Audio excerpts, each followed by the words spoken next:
While the American Rally community had its eye on the rebuilt Subaru team in the Michigan woods, the winter conditions at the Snowdrift Rally had another plan altogether. Contrary to growing belief, there's still room for the sportsman driver in American Rally.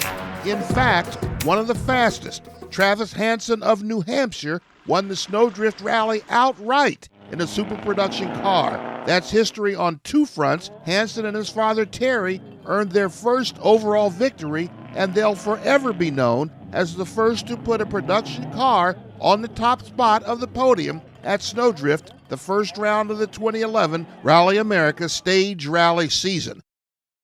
The conditions were difficult, with temperatures in the teens and wind gusts that made it feel sub-zero at times. Still, there were thousands of fans and young families in the woods around Atlanta, Lewiston, and Hillman in northern Michigan.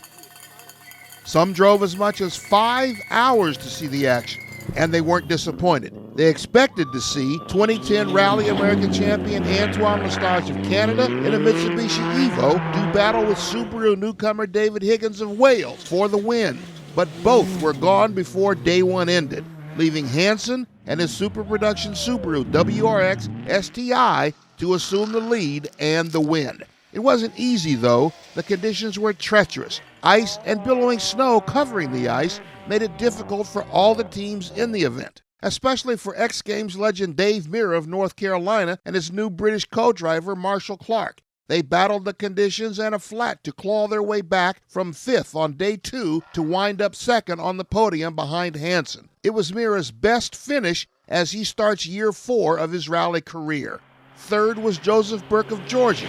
Burke and co-driver Alex Kurani also moved up from super production to make their first start in an open-class car at Snowdrift. But they had a battle all day Saturday with Mirra, only to lose out in the last 2 stages to Mirra's constant pressure. Making its debut in two-wheel drive was a new Scion XD, driven by 2010 two-wheel drive champions Chris Duplessis and co-driver Catherine Woods. But they had their hands full with an ill-timed flat Friday night and the speed all weekend of 2009 two-wheel drive champion Dylan Van Way.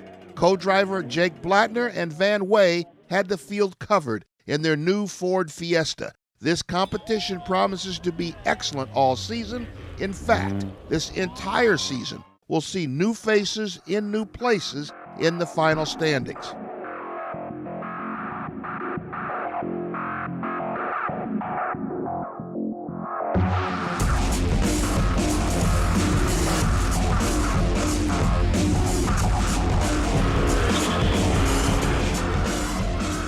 Still, the story for the weekend was the final podium and Travis Hansen on top of it. We've seen the series dominated by another Travis for 4 years. Can this Travis assume some of that spotlight? It's worth watching to find out. Starting at 100 Acre Wood, February 24th and 25th. I'm Bill Wood for Rally America.